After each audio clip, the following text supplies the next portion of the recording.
Buenos días, chicos. ¿Qué tal este tema de la tormenta de anoche? Parece que a muchos nos dejó sin energía eléctrica. Entonces, posiblemente vamos a tener una pequeña consideración por eso, ¿verdad?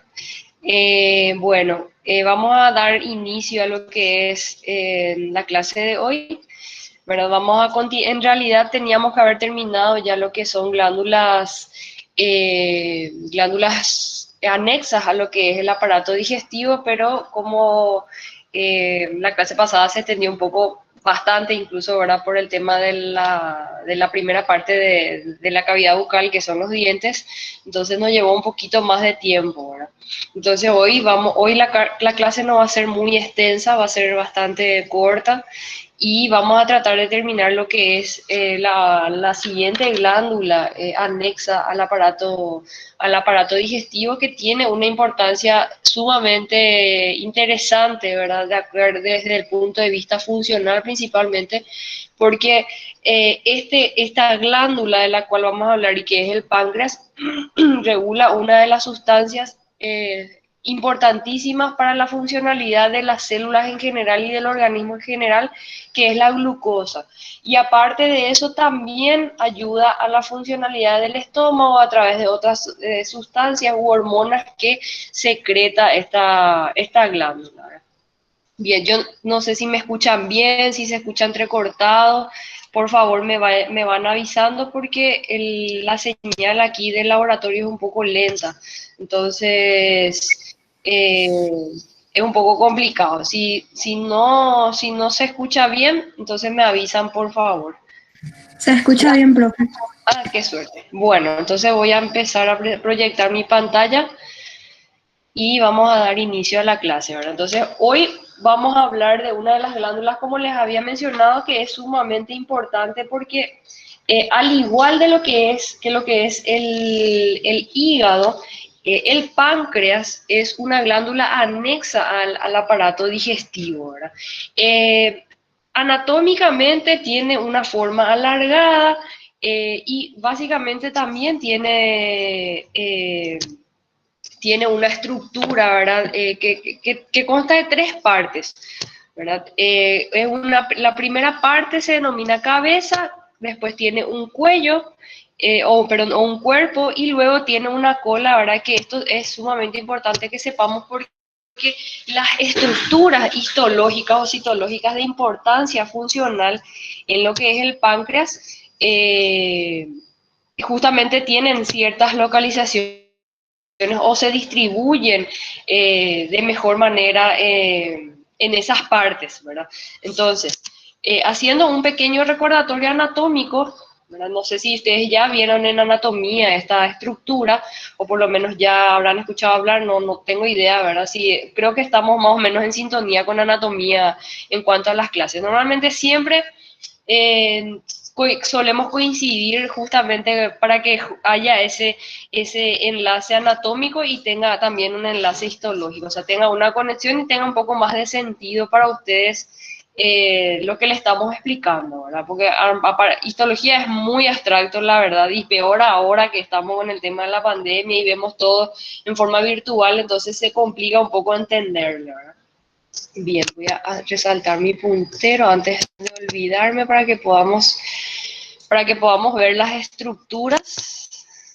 A ver, aquí está, puntero.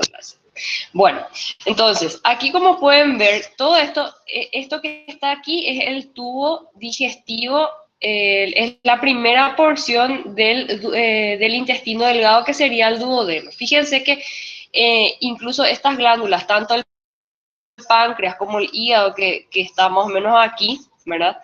Siempre van a tener una cercanía a lo que es el intestino delgado y justamente a la primera porción del intestino delgado, que es donde comienza lo que es la absorción de los nutrientes o de las sustancias que ya fueron predigeridas más arriba en el estómago. Entonces, el páncreas, como les había mencionado, tiene una forma alargada, se encuentra a lo largo de la primera de la primera porción de lo que es el intestino delgado, específicamente el duodeno. Tiene una forma alargada, tiene una cabeza, tiene un cuerpo, ¿verdad? Y esto sería la cola del páncreas que podemos ver aquí, ¿verdad? Es un órgano más o menos de un color, anatómicamente hablando, tiene un color más o menos rosa pálido. En condiciones normales está cubierto por un poco de grasa, y obviamente esto es un poco más abundante en animales con una dieta que tiene mucho contenido calórico, ¿verdad? Entonces, esta glándula en sí, para verter su producto de secreción, ¿verdad? Porque todo esto que está aquí es el parénquima de la glándula, ¿verdad? Obviamente este parénquima está envuelto también por un estroma de tejido conjuntivo laxo que emite también trabéculas de tejido conjuntivo, ¿verdad? Y van a ir segmentando a esta glándula en pequeños acinos o adenómenos pancreáticos que vamos a ir hablando específicamente, ¿verdad? Como toda glándula, y específicamente en el caso del páncreas, el páncreas tiene una particularidad funcional de que puede tener una funcionalidad exócrina y una funcionalidad endocrina. Entonces, la estructura histológica entonces se basa en esas funciones que va a cumplir ese páncreas, ¿verdad?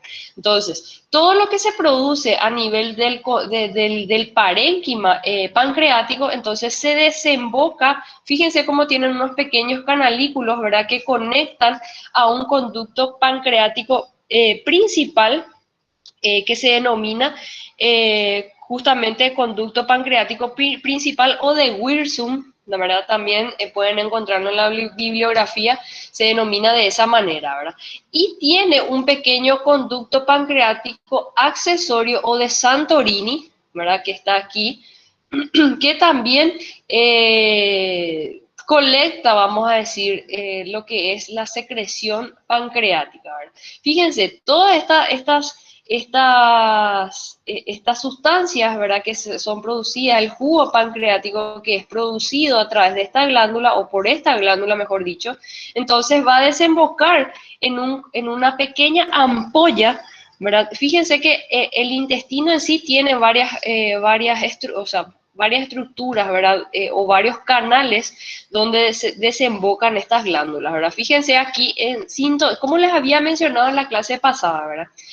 En la entrada de lo que es el duodeno, que está aquí en la primera porción, aquí le tenemos al esfínter que ya conecta lo que es el estómago. Entonces, en esa primera porción, fíjense, aquí viene el conducto biliar común, ¿verdad?, que se fusiona con parte del conducto pancreático principal para desembocar en donde, en el intestino, ¿verdad? Entonces, esa unión o esa pequeña conexión que tenemos aquí, entonces se denomina ampolla hepatopancreática, ¿verdad? ¿Por qué? Porque se conecta justamente con el conducto biliar, que ya obviamente viene de la vesícula biliar, y es donde se acumula la secreción o la producción del jugo hepático, o de la funcionalidad o del producto de las funciones cumplidas por los hepatocitos.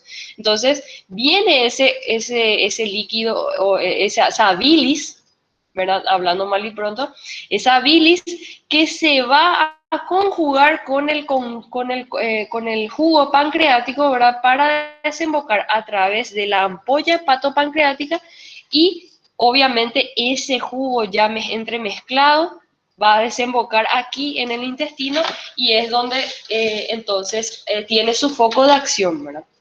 Entonces aquí va a venir el bolo alimenticio, va a ser degradado o va a ser desdoblado, principalmente la glucosa, las proteínas, todos los carbohidratos, los lípidos también, justamente, ¿verdad?, que van ingresando, que vienen ya de ese producto, de esa digestión hecha por el estómago. Entonces viene aquí y se solubiliza para poder ser absorbido a través de todo lo que es la primera porción del intestino delgado, que es donde ocurre la mayor parte de la absorción de los nutrientes que ingresan ya de ese estómago, ¿verdad? Como el doctor había mencionado en en las clases anteriores, entonces en esta primera porción nosotros, o sea, el animal puede llegar a absorber casi el 90 a 95% de todo lo que ingresa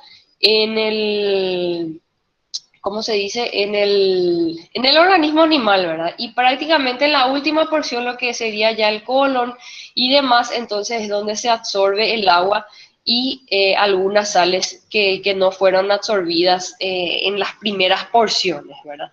Bueno, entonces le tenemos, siempre tiene de importancia anatómica, ¿verdad? Y funcional e histológica, siempre va a ser el parénquima pancreático junto con sus conductos, ¿verdad? Que sería el conducto pancreático principal, que se va, y el conducto accesorio que le tenemos aquí, y fíjense, ese accesorio también tiene una pequeña desembocadura aquí en el intestino, ¿verdad? Pero el conducto principal se fusiona con el conducto biliar común o con el colédoco, ¿verdad? Que también se denomina así, y él va a unirse formando la ampolla hepatopancreática y desembocar en lo que es el intestino.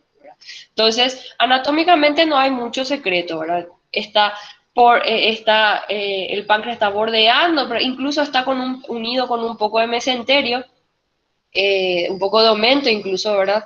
Está unido este órgano, incluso cuando ustedes lleguen al tercero y hagan la necropsia y cuando empecemos a desbridar todo lo que es ese tejido conjuntivo que sostiene, y porque cada órgano o cada sistema orgánico del organismo se presenta de cierta manera en cuanto a lo que es en cuanto a lo que es la patología, ¿verdad? Nosotros para evaluar después si esos órganos tienen la coloración correcta, la forma correcta, etcétera, ¿verdad? Entonces nosotros lo presentamos por sistemas, ¿verdad? Entonces, y a la par, a medida que vamos presentando por sistemas, vamos separando esos órganos para poder evaluar. Y como sabemos, el hígado y el páncreas son glándulas anexas, entonces anatómicamente se las separa o se desbrida el tejido conjuntivo para poder evaluarlas por separado. Entonces, para que sepan siempre,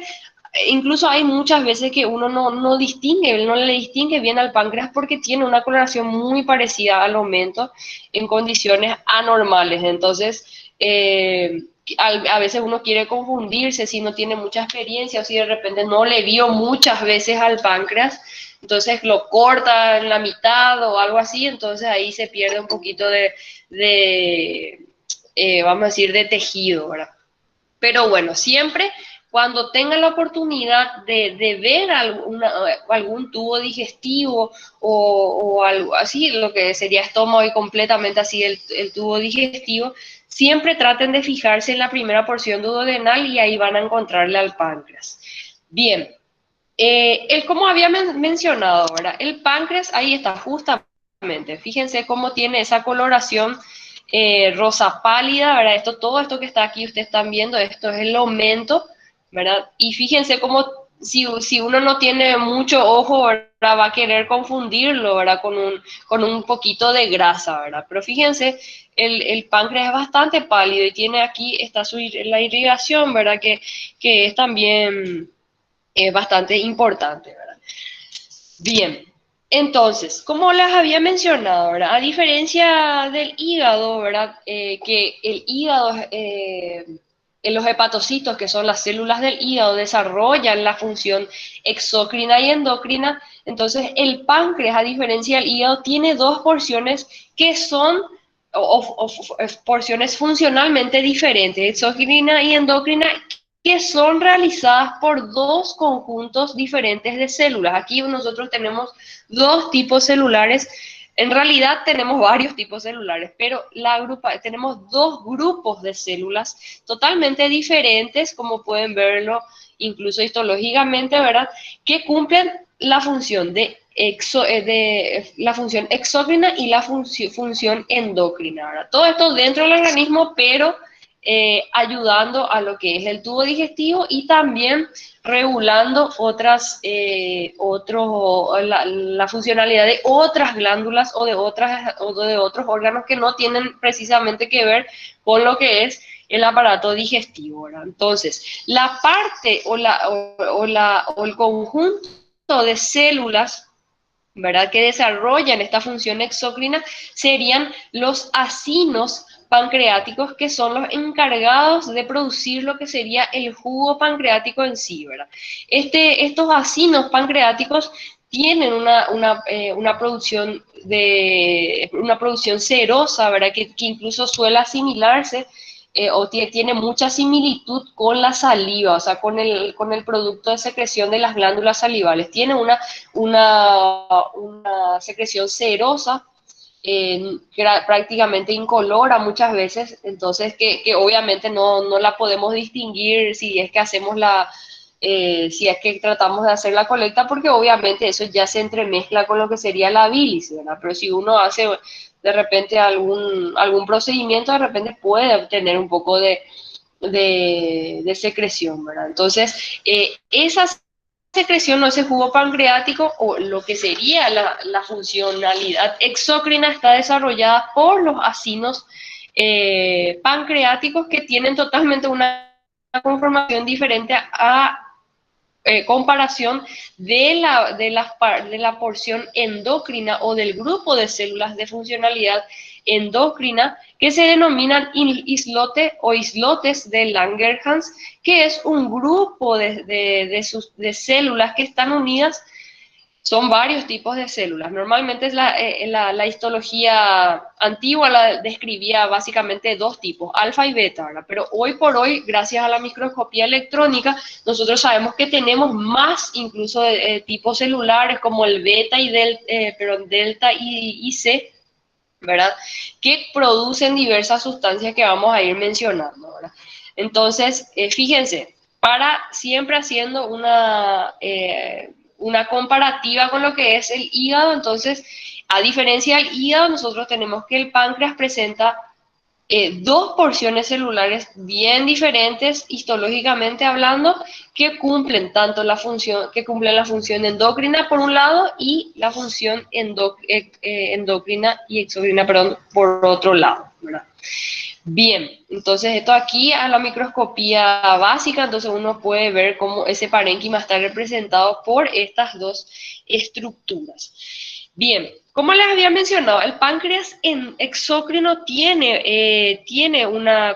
al ser una glándula serosa, tiene una similitud con lo que es la glándula salival, ¿verdad? Por lo cual de repente quiere confundir un poco en cuanto a la secreción, ¿verdad? Entonces, la unidad funcional del páncreas exócrino en sí sería el acino pancreático. Entonces, esto que están viendo aquí es una citología, no es un corte histológico de lo que es el páncreas, ¿verdad?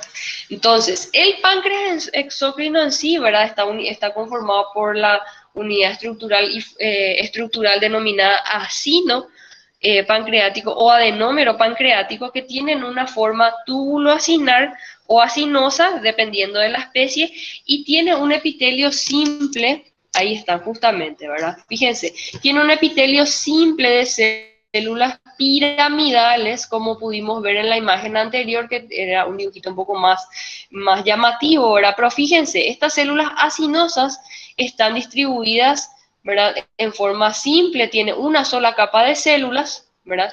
Y fíjense aquí, todos estos gránulos que nosotros vemos aquí, este puntillado que uno ve en el citoplasma, ¿verdad?, que desplaza lo que es el núcleo a la periferia. Entonces son pequeños gránulos de decimógeno, que es una sustancia que se utiliza para lo que es la digestión de lo que llega, o sea, de lo que llega del estómago, ¿verdad?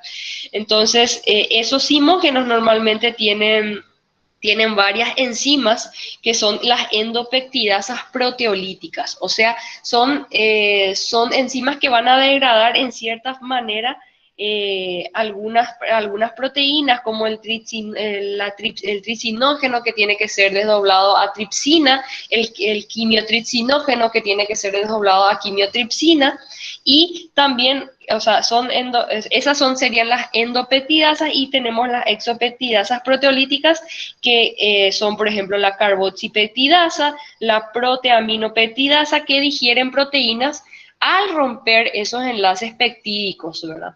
Entonces, obviamente estas enzimas, cuando siempre tenemos un sufijo, ¿verdad? O una parte final, ¿verdad? Que hace referencia al geno, por ejemplo, tricinógeno, quimiotricinógeno, entonces son las formas primitivas, vamos a decir, de las proteínas que se van a utilizar en lo que es el aparato digestivo, ¿no? Entonces, obviamente estas enzimas ayudan a que se desdoblen a unas formas más básicas, entonces pueden facilitar la absorción de nutrientes, ¿verdad? También vamos a ver que estos gránulos decimos que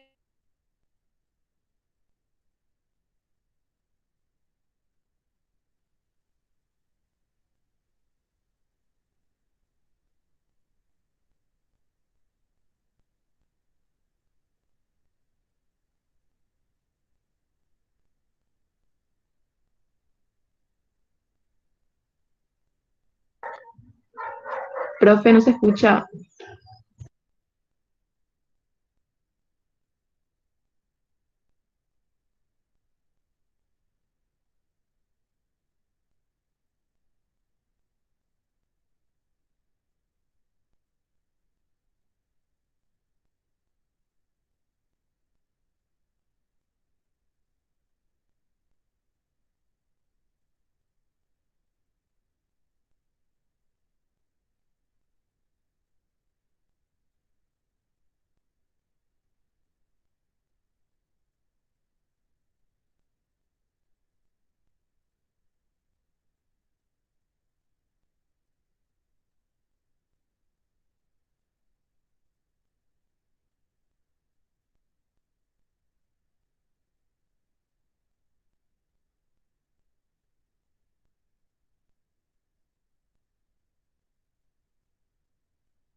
avísenme si me escuchan, porfi, porque yo no sé si pasa que con la conexión de mi teléfono ahora es todo un tema.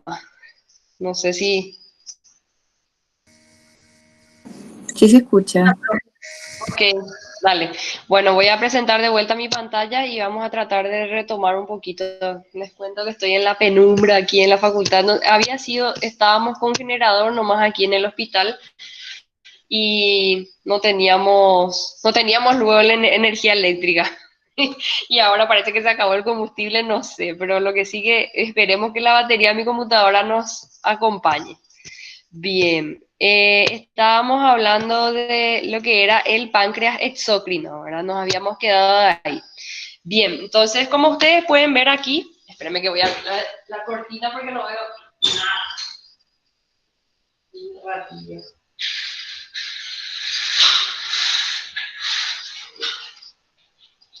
Ahora sí.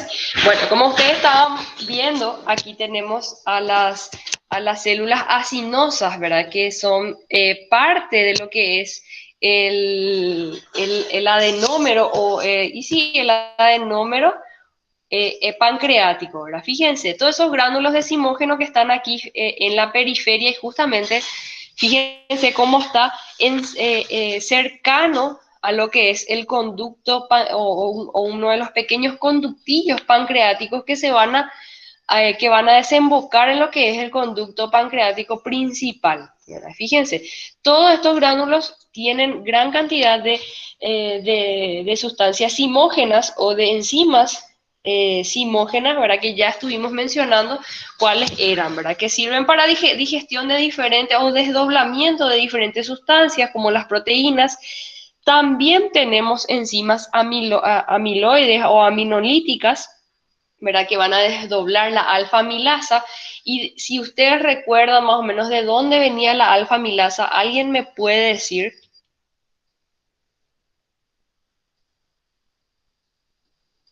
¿O no se acuerdan luego de dónde venía la alfa-amilasa?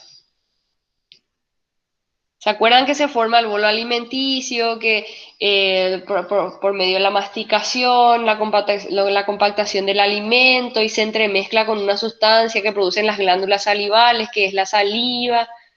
¿No les suena algo más o menos por ahí, verdad?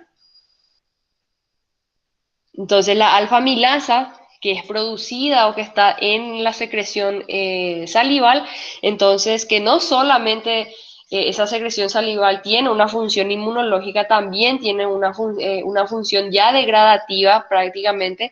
Entonces esa alfa-amilasa se encuentra en la saliva, entonces va a ser desdoblada también por esa enzima que produce el páncreas, ¿verdad? Entonces digiere los carbohidratos y rompiendo también esos enlaces glucosídicos, ¿verdad? Porque fíjense que esa glucosa puede ingresar en diferentes formas, en almidón, en el caso de los herbívoros, o de glucosas o de cadenas glucosídicas mucho más pesadas. Entonces esa alfa-amilasa que también se produce en el páncreas, entonces va a desdoblar esa sustancia, ¿verdad?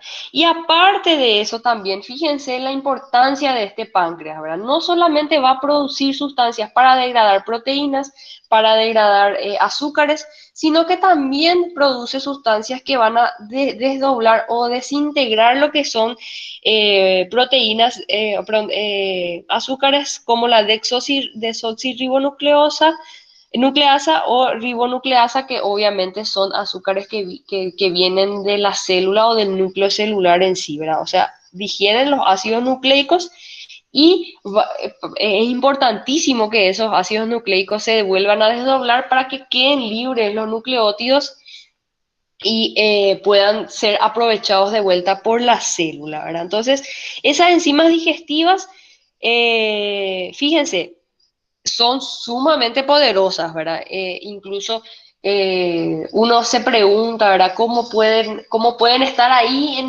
en el páncreas sin digerirlo, ¿verdad? Entonces, fíjense que estas sustancias están inactivadas, están ahí latentes, siendo secretadas, ¿verdad? Y siendo vehiculizadas a lo que es el intestino delgado a través de esos conductillos que estuvimos viendo.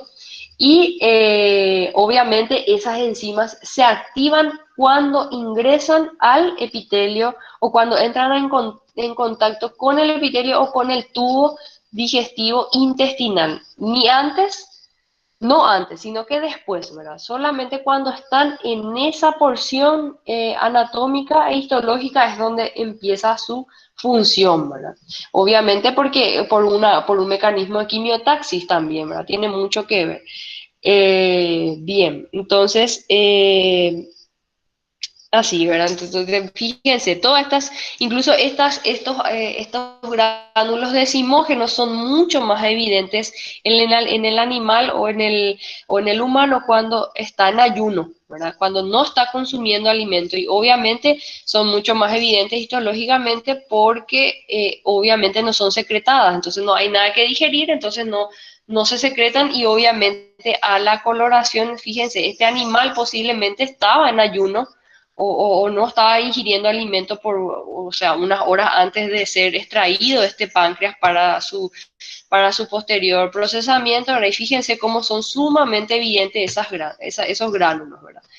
Entonces, en condiciones normales, si el animal ingirió alimento o alimentación y fallece, entonces, y se hace la histología de este órgano, entonces obviamente posiblemente no van a verse estos gránulos, pero si el animal estaba con varios días sin alimentarse o alguna patología que le impedía alimentarse o aprovechar el alimento, entonces estos gránulos iban a ser mucho más evidentes. Bien, a ver un poco. El acino pancreático, como habíamos dicho, ¿verdad? Secreta ese jugo pancreático, ¿verdad? Que es vertido a través de este conducto colector pancreático. Y fíjense, también tenemos, estas son las células tubulacinares y estas las centro eh, canaliculares, ¿verdad? Que tienen fíjense, es también un epitelio plano simple, ¿verdad? No tiene esa forma piramidal que podemos ver en las células acinosas, ¿verdad? Y los núcleos se encuentran bien aplanaditos, ¿verdad? Y son un poco más alargados en esta porción, ¿verdad? Entonces, el acino pancreático va a secretar ese jugo pancreático que está compuesto, obviamente, por agua, que es el disolvente o solvente universal, ¿verdad? Un poco de bicarbonato y las enzimas que ya estuvimos mencionando, el quimiotricinógeno, quimiotripsina, y quimiotripsinógeno A y B, procarboxipeptidasa, las ribonucleasas que servían para degradar lo que es el ADN y el ARN, las amilasas y lipasas pancreáticas en este caso, una sustancia que degrada el colesterol, que es la colesterolasa, enteroquinasas, secretinas y colecistoquininas, que son sumamente importantes también para la funcionalidad intestinal, ¿verdad? Entonces, la secretina en sí es una hormona polipeptídica, más o menos está compuesta por 27 aminoácidos, y estas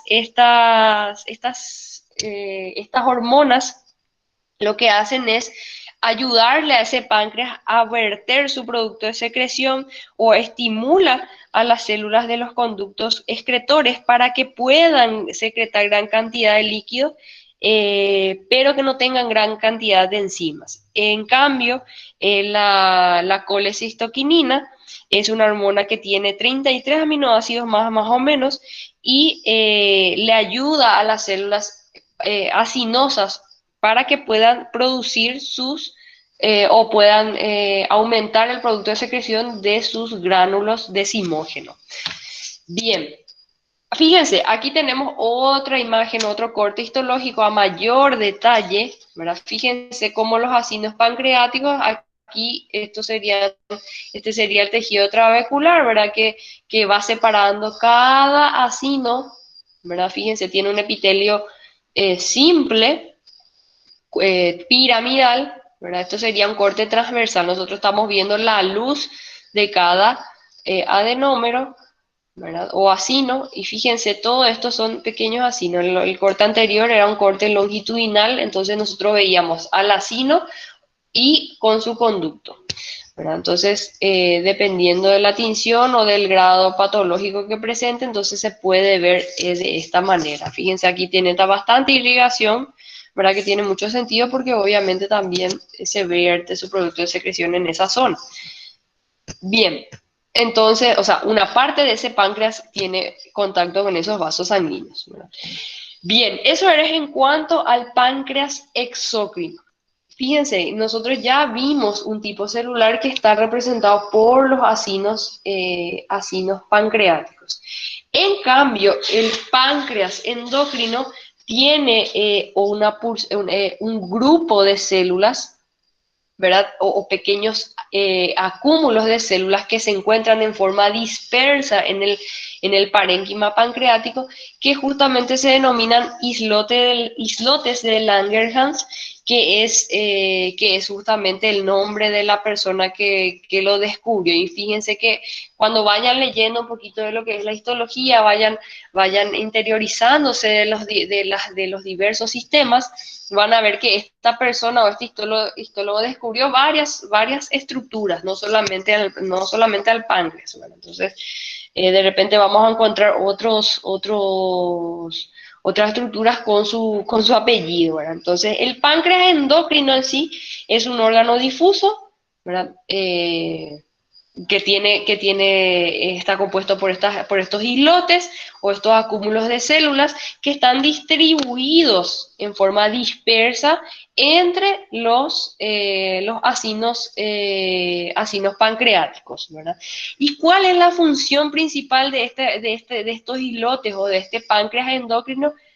Principalmente modificar, o sea, no modificar, sino que controlar la secreción de glucosa en sangre. Y esto no solamente hace referencia a mantener un nivel de glucosa, ¿verdad? Entonces, hace referencia a que el páncreas permite que se libere o se degraden más cantidad de glucosa a medida de que se necesite, ¿verdad? Cuando bajan esos niveles de glucosa, entonces parte de esas células de los islotes, estimulan a las estructuras que almacenan glucosa en forma de glucógeno para poder ir liberándolas y poder ir procesando, ¿verdad? Y de repente, si hay mucha glucosa ya circulando en sangre, entonces también el páncreas regula esa producción o ese desdoblamiento de glucógeno. Bueno, le dice al organismo o por un sistema de quimiotaxis que vamos a ver más adelante, entonces le manda señales al cerebro y a las demás estructuras, ¿verdad? Que regulan la liberación el desdoblamiento de la glucosa, diciéndole, bueno, hasta aquí nomás ya tenemos suficiente glucosa en sangre, entonces vamos a suspender el desdoblamiento del glucógeno. Entonces, se mantiene un equilibrio en condiciones normales siempre, ¿verdad? Fíjense uy, ahí vino todo, ya vino la luz. Entonces, fíjense que este páncreas regula la concentración de glucosa en sangre. Bien, como les había mencionado, estos islotes están dispuestos ahí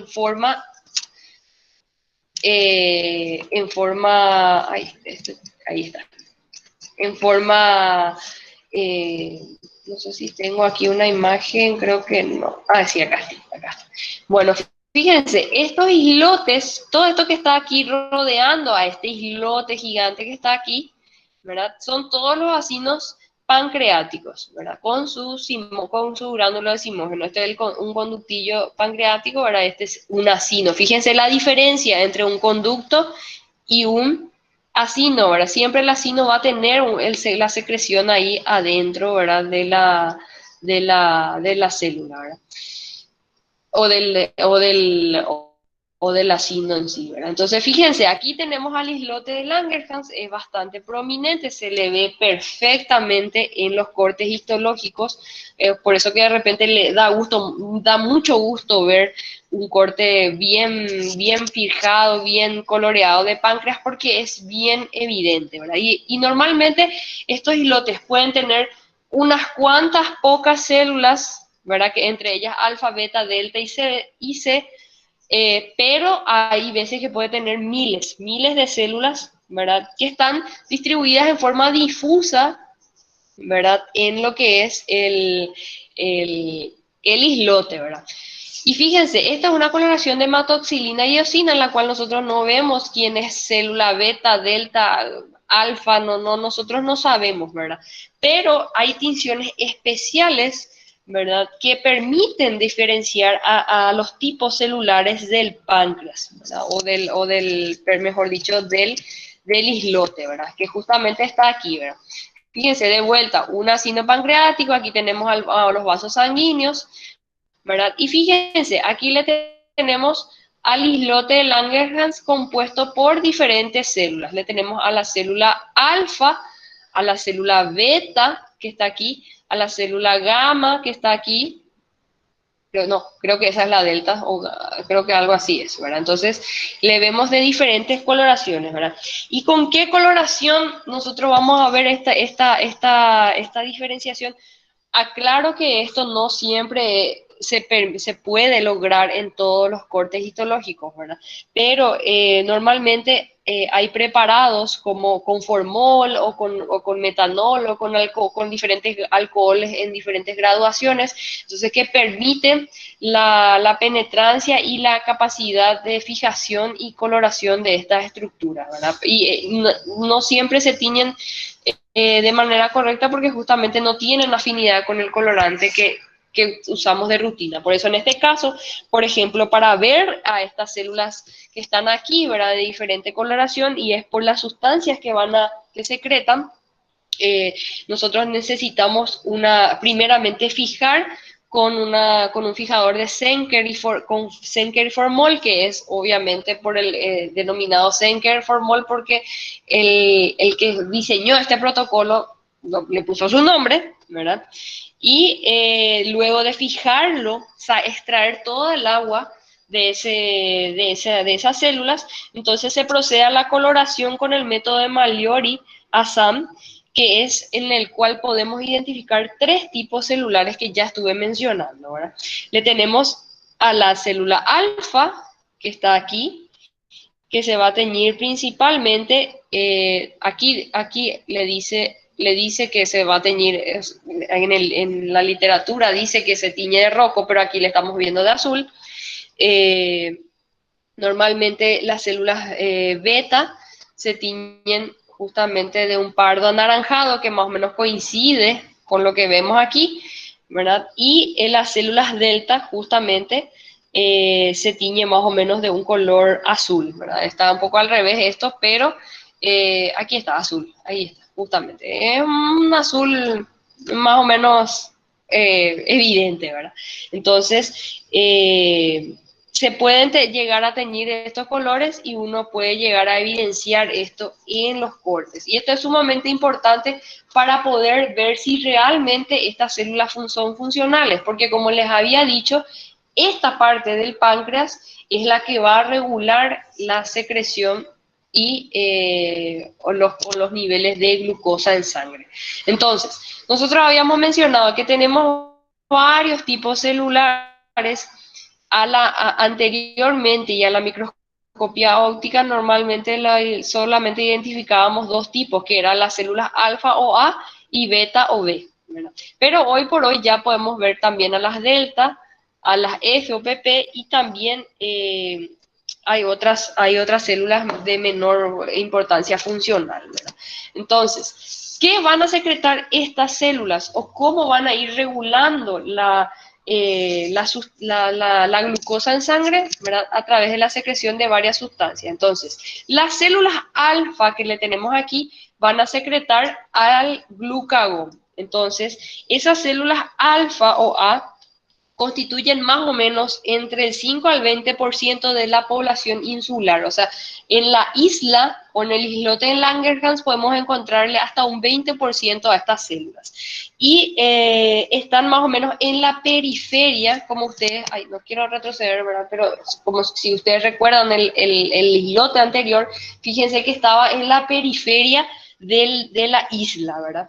Entonces, esas células alfa, como secretan glucagón, entonces son las encargadas de regular lo que es el nivel o sea, la demanda o activan lo que es el desdoblamiento de la glucosa. O sea, si falta glucosa, entonces se libera el glucagón.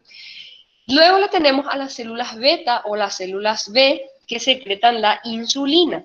Y la insulina, o sea, en este caso las células beta son las que mayormente van a poblar esos islotes, constituyen más o menos el 70% de la población en los islotes y obviamente es justamente por esa importancia funcional, ¿verdad? Porque es, en este caso, la insulina es la hormona que va a regular, va a bajar los niveles de glucosa en sangre. Si hay un alto nivel, entonces esa insulina es liberada por estas células beta, entonces se regula de vuelta esos niveles. Si hay una falla, si hay una muerte masiva de estas células beta, o de repente hay una ausencia de estas células o hay un número disminuido de estas células, obviamente va a aumentar los niveles de glucosa y entonces obviamente se produce la famosa diabetes, ¿verdad? Entonces ahí ustedes si de repente conocen a una persona, ¿verdad?, que utiliza la insulina en forma, vamos a decir, externa, o sea, aplica diariamente la insulina, entonces ya saben por qué lo hace, ¿verdad? ¿Por qué? Porque tiene dañada la parte del islote, ¿verdad?, que está representada por las células beta, entonces al no haber una producción suficiente de insulina por parte del organismo, entonces el individuo debe recibir un suministro externo de insulina. Fíjense que la insulina en tiempos, la diabetes era una enfermedad súper cara,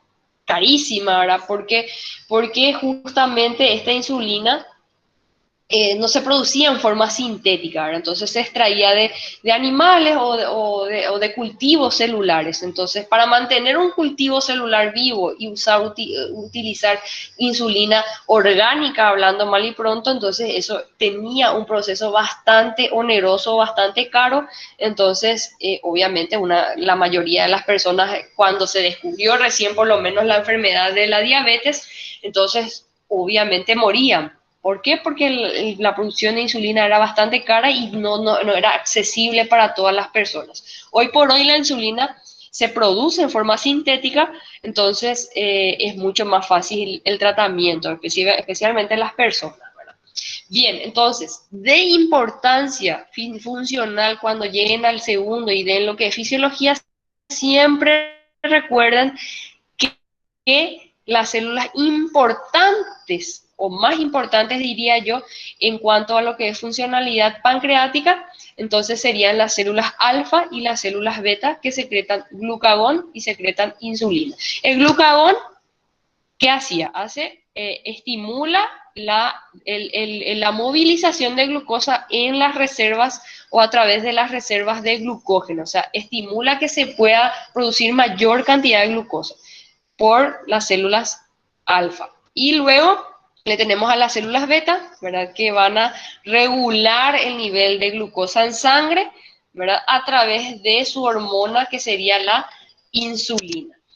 Bien, después le tenemos a las células delta o D, ¿verdad?, que son más o menos forman parte entre el 10 al 5 al 10% de la población de los islotes, ¿verdad? Secretan una hormona denominada somatostatina, ¿verdad? Y esta hormona también tiene una función a nivel orgánico, ¿verdad?, a nivel digestivo.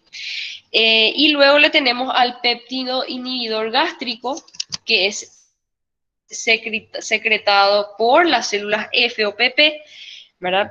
También también van a secretar entre estos polipéptidos pancreáticos, entonces vamos a tener a la colecistoquinina, al péptido inhibidor gástrico y una hormona adrenocorticotrofa, ¿verdad?, que va a ir a actuar en lo que es la glándula suprarrenal y estas otras estructuras, ¿verdad?, que tienen una importancia a nivel orgánico, ¿verdad?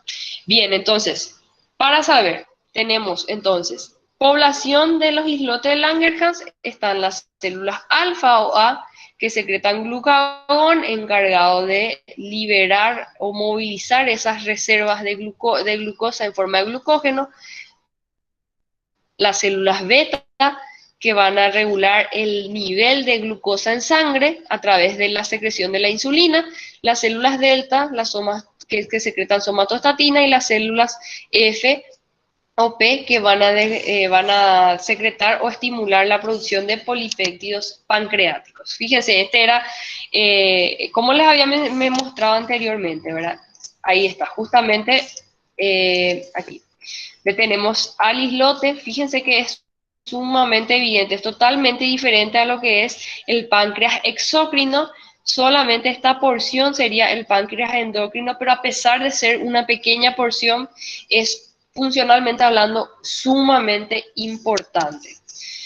Bien, aquí tenemos otra porción, ¿verdad? Que tenemos aquí a las células productoras de las hormonas proteicas, y aquí vemos ya un corte un poco más nítido, ¿verdad? De cómo podemos ver al páncreas exócrino bordeado o rodeando a lo que es un islote de Langerhans. Bien, entonces aquí tenemos un conducto excretor de lo que es el jugo pancreático, ¿verdad? Donde se va a verter el producto de secreción de todas las células.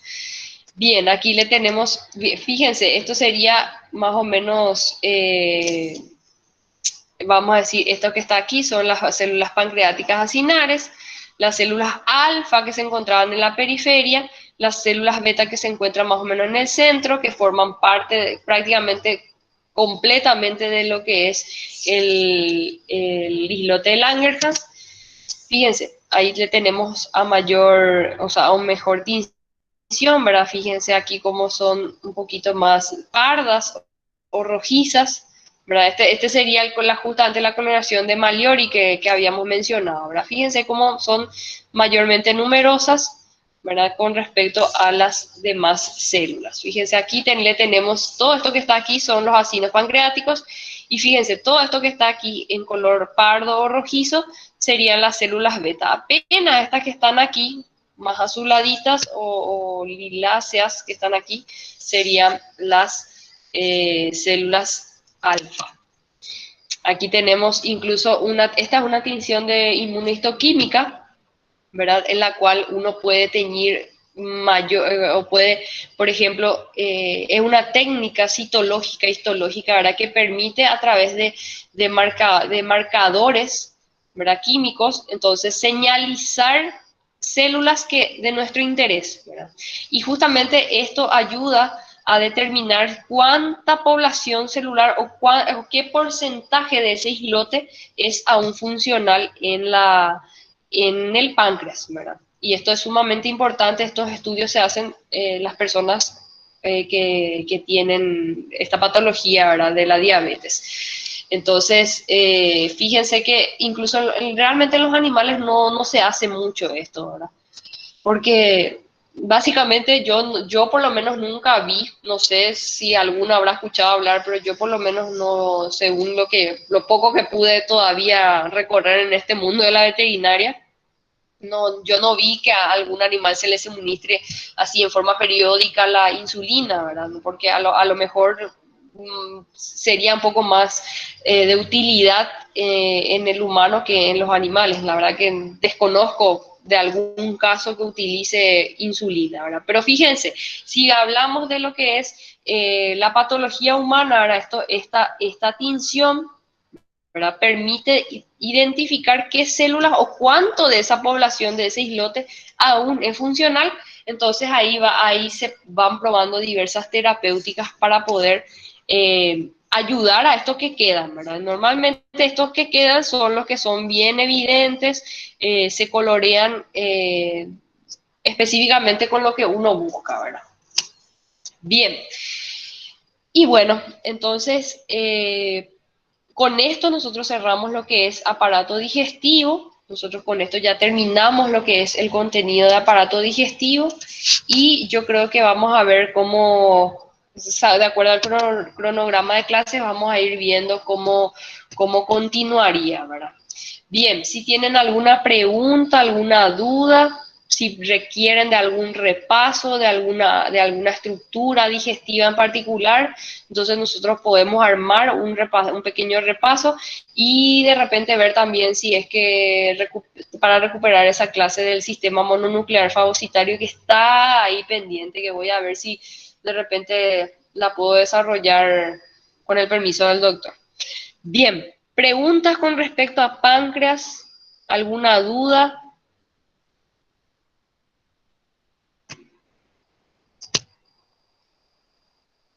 Sí, las clases pasadas, creo que me falta la mía que desarrollamos de hígado y de dientes y la del digestivo del doctor, creo que.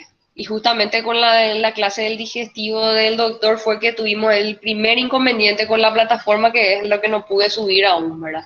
Pero sí, van a estar disponibles en YouTube y los enlaces van a estar disponibles también en la plataforma.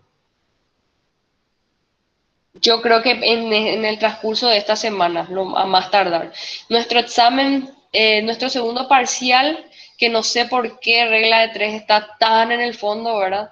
Está para el 30 de noviembre, si mal no estoy, y vamos a ver qué va incluyendo. Entonces, hay todavía creo que tiempo para ir viendo todo este tema. Pregunten o callen para siempre. ¿Hay alguna duda con respecto a páncreas?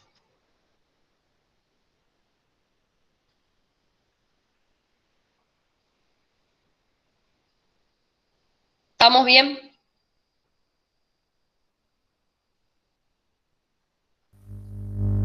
Bueno, espero que les haya quedado algo claro. Eh, También voy a subir todos los materiales. Tengo las 4 clases que tengo que subir. Entonces, yo creo que en el transcurso de la semana van a estar todas disponibles. No vamos a desarrollar otro contenido sin que yo suba todas estas clases.